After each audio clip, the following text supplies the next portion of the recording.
ಇನ್ನು auto LPG ಏರಿಕೆಯಿಂದಾಗಿ ಚಾಲಕರು ಸಿಟ್ಟಿಗೆದ್ದಿದ್ದಾರೆ. ಕಳೆದ 3 ತಿಂಗಳಲ್ಲಿ 45 ರೂಪಾಯಿ ಏರಿಕೆ ಆಗಿದೆ ಅಂತ ಹೇಳಿ ತಮ್ಮ ಅಸಮಾಧಾನವನ್ನ ಆಕ್ರೋಶವನ್ನ ವ್ಯಕ್ತಪಡಿಸ್ತಾ ಇದ್ದಾರೆ. ಆಟೋ ಚಾಲಕರೆಲ್ಲ ಸೇರಿ ಹೋರಾಟವನ್ನ ಮಾಡ್ತೀವಿ. ರಾಜ್ಯ ಸರ್ಕಾರಕ್ಕೆ ಕೇಳಿದ್ರೆ ಕೇಂದ್ರ ಸರ್ಕಾರ ಅಂತ ಹೇಳ್ತಾರೆ, ಕೇಂದ್ರಕ್ಕೆ ಕೇಳಿದ್ರೆ ವಿಶ್ವಸಂಸ್ಥೆ ನಮ್ಮದಲ್ಲ ಅಂತಾರೆ ಅಂತ ತಮ್ಮ ಆಕ್ರೋಶ ವ್ಯಕ್ತಪಡಿಸ್ತಾ ಇದ್ದಾರೆ. ರೇಟ್ ಜಾಸ್ತಿ ಆಗ್ತಾ ಇದ್ರೆ ನಾವೇನು ಮಣ್ಣು ತಿನ್ಬೇಕಾ ಅಂತ ತಮ್ಮ ಸಿಟ್ಟನ್ನ ವ್ಯಕ್ತಪಡಿಸ್ತಾ ಇದ್ದಾರೆ. ಮಧ್ಯಪ್ರಾಚ್ಯದಲ್ಲಿ ಯುದ್ಧ ಆರಂಭ ಆದಾಗಿನಿಂದಲೂ ಅತಿ ಹೆಚ್ಚು ಸಂಕಷ್ಟವನ್ನು ಅನುಭವಿಸ್ತಾ ಇರೋದು ರಾಜ್ಯದ ಆಟೋ ಚಾಲಕರು. ಆಟೋ ಗ್ಯಾಸ್ ಅನ್ನ ಪಡೆಯೋದೇ ದೊಡ್ಡ ಸಾಹಸ ಅನ್ನೋ ರೀತಿಯಲ್ಲಿ ಆಗ್ಬಿಟ್ಟಿದೆ. ಅದರ ಜೊತೆಯಲ್ಲಿ ದರ ಏರಿಕೆಯ ಬಿಸಿ ನಿತ್ಯವೂ ಕೂಡ ಒಂದೊಂದು ದಿನವೂ ಕೂಡ ಒಂದೊಂದು ರೇಟ್ ಆಗ್ತಾ ಇದೆ. ಅದರ ಜೊತೆಗೆ ಈಗ ಮತ್ತಷ್ಟು ಏರಿಕೆಯಾಗಿರೋದ್ರಿಂದಾಗಿ ತಮ್ಮ ಅಸಮಾಧಾನವನ್ನ ಆಕ್ರೋಶವನ್ನ ವ್ಯಕ್ತಪಡಿಸ್ತಾ ಇದ್ದಾರೆ.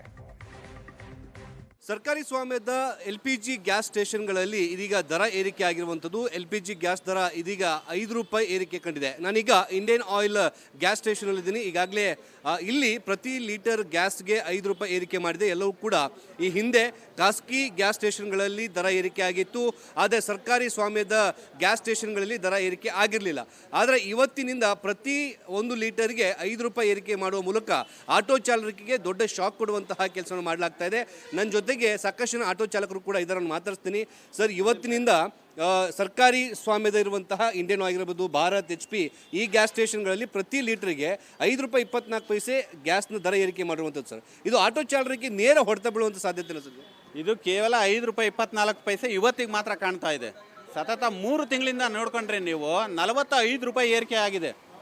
56 ರೂಪಾಯಿ ಇದ್ದಂಥ ದರ ಇವತ್ತು 95 ರೂಪಾಯಿಗೆ ತಂದು ನಿಲ್ಲಿಸಿದ್ದಾರೆ. ಮಧ್ಯಪ್ರಾಚ್ಯದ ಯುದ್ಧ ನಡೀತಾ ಇತ್ತು, ಒಪ್ಕೊಳ್ತೀವಿ. ಯುದ್ಧ ನಡೀತಿರುವಾಗ ಈ ದೇಶದ ಪ್ರಜೆಯಾಗಿ ನಾನು ಸಮಾನತೆಯಿಂದ ಎಲ್ರಿಗೂ ಕೂಡ ಸಮಾನತೆಯನ್ನು ಕೊಡಬೇಕಾಗಿತ್ತು. ಅವತ್ತಿನ ದರ ಏರಿಕೆಯನ್ನು ನಾವು ಒಪ್ಕೊಂಡಿದ್ವಿ. ಆದರೆ ಇವತ್ತು ಮಾಡಿರ್ತಕ್ಕಂಥ ಕೇಂದ್ರ ಸರ್ಕಾರದ 95 ರೂಪಾಯಿ ದರವನ್ನು ಕಡಾಖಂಡಿತವಾಗಿ ಒಬ್ಬ ಆಟೋ ಚಾಲಕನಾಗಿ ಖಂಡಿಸ್ತೀವಿ. ಯಾಕೆಂದರೆ ರಾಜ್ಯ ಸರ್ಕಾರದ ಪ್ರಶ್ನೆ ಮಾಡಿದರೆ ಕೇಂದ್ರ ಸರ್ಕಾರದ ಗೂಬೆ ಮೇಲೆ ಕೂರಿಸ್ತಾರೆ, ಕೇಂದ್ರ ಸರ್ಕಾರವನ್ನು ಪ್ರಶ್ನೆ ಮಾಡಿದರೆ ವಿಶ್ವಸಂಸ್ಥೆ ಮೇಲೆ ಗೂಬೆ ಕೂರಿಸ್ತಾರೆ. ವಿಶ್ವಸಂಸ್ಥೆ ಬಂದು ನನಗೆ ಅನ್ನ ಹಾಕುತ್ತಾ? ನಾನೊಬ್ಬ ಬಾಡವ ಆಟೋ ಚಾಲಕನಾಗಿ ಪಬ್ಲಿಕ್ ಸರ್ವಿಸ್ ಕೊಟ್ಟರೆ, ಪಬ್ಲಿಕ್ಕಿಗೆ ಸಂಬಂಧಪಟ್ಟಂತೆ ನಾನೊಬ್ಬ ಸರ್ವಿಸ್ ಕೊಟ್ಟರೆ ಮಾತ್ರ ನನಗೆ ಜನ ದುಡಿಮೆ ಕೊಡ್ತಕ್ಕಂಥದ್ದು. ಇವತ್ತು ಪಬ್ಲಿಕ್ಗೆ 36 ರೂಪಾಯಿ ದರ ಕೊಡಬೇಕು, ಎಲ್ಲವೂ ಕಡಿಮೆ ರೇಟ್ಗೆ ಇರಬೇಕು.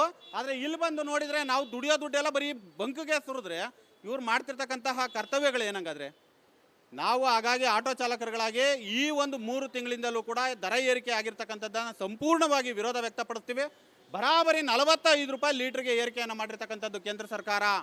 ಇದು ಕೇವಲ ಇವತ್ತು ಒಂದು ದಿನಕ್ಕೆ ಮಾತ್ರ 4 ರಿಂದ 5 ರೂಪಾಯಿ ಮಾತ್ರ ಚಾಲಕರುಗಳಿಗೆ ಕಣ್ಣಿಗೆ ಕಾಣ್ತಾ ಇದೆ. ಆದರೆ 3 ತಿಂಗಳ ಹಿಂದೆ ಹೋದರೆ 56 ರೂಪಾಯಿ ಇದ್ದಂಥ ದರ ಇವತ್ತು 95 ರೂಪಾಯಿ 24 ಪೈಸೆ ಆಗಿದೆ.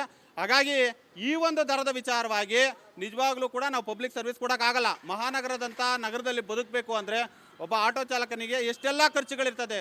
ಮನೆ ಬಾಡಿಗೆ ಕಟ್ಟಬೇಕು, ಮಕ್ಕಳ ವಿದ್ಯಾಭ್ಯಾಸವನ್ನು ನೋಡಬೇಕು, ಕುಟುಂಬ ನಿರ್ವಹಣೆಗಳು ಮಾಡಬೇಕು, ಅವ್ರ ಅಪ್ಪ ತಂದೆ ತಾಯಿದಿರನ್ನ ನೋಡ್ಕೊಳ್ಬೇಕು.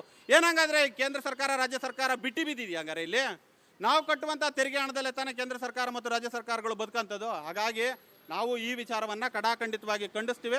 ದಯವಿಟ್ಟು ದರದ ವಿಚಾರವಾಗಿ ಆದಷ್ಟು ಬೇಗ ನಾವು DC ಅವರಿಗೆ ಮನವಿ ಕೊಡ್ತೇವೆ ಮತ್ತು ಮುನಿಯಪ್ಪನವ್ರಿಗೂ ಕೂಡ ಮನವಿಯನ್ನು ಕೊಡ್ತೇವೆ. ದರದ ವಿಚಾರವಾಗಿ ದರ ಕಡಿಮೆ ಆಗಲೇಬೇಕು ಅಂತೇಳಿ. ಹೋರಾಟ ಯಾವ ರೀತಿಯಾಗಿರುತ್ತೆ ಸರ್? ಮುಂದಿನ ಹೋರಾಟ ಮುಖ್ಯಮಂತ್ರಿಗಳು ಎಲ್ಲೇ ಸಿಕ್ಕಲಿ ಕಪ್ಪು ಬಾವುಟ ಪ್ರದರ್ಶನ ಮಾಡ್ತೀವಿ, DCM ಸಿಕ್ಕಲಿ ಕಪ್ಪು ಬಾವುಟ ಪ್ರದರ್ಶನ ಮಾಡ್ತೀವಿ, ಮುನಿಯಪ್ಪ ಅವ್ರು ಸಿಕ್ಕಿದ್ರು ಕಪ್ಪು ಬಾವುಟ ಪ್ರದರ್ಶನ ಮಾಡ್ತೀವಿ. ಅದೆಲ್ಲದಕ್ಕಿಂತ ಮುಖ್ಯವಾಗಿ ವಿರೋಧ ಪಕ್ಷದ ನಾಯಕ ಆರ್ ಅಶೋಕ್ ಉಸಿರೇ ಬಿಡದೆ ಕೂತಿರ್ತಾರಲ್ಲ, ಅವ್ರು ಸಿಕ್ಕಿದ್ರು ಕೂಡ ಕಪ್ಪು ಬಾವುಟ ಪ್ರದರ್ಶನವನ್ನು ಎಲ್ಲ ಆಟೋ ಚಾಲಕರು ಮಾಡ್ತಾರೆ. Thank you sir. Camera person Deepu ಜೊತೆಗೆ ಮುತ್ತಪ್ಪ, ಏಷ್ಯನ್ ಸುವರ್ಣ ನ್ಯೂಸ್, ಬೆಂಗಳೂರು.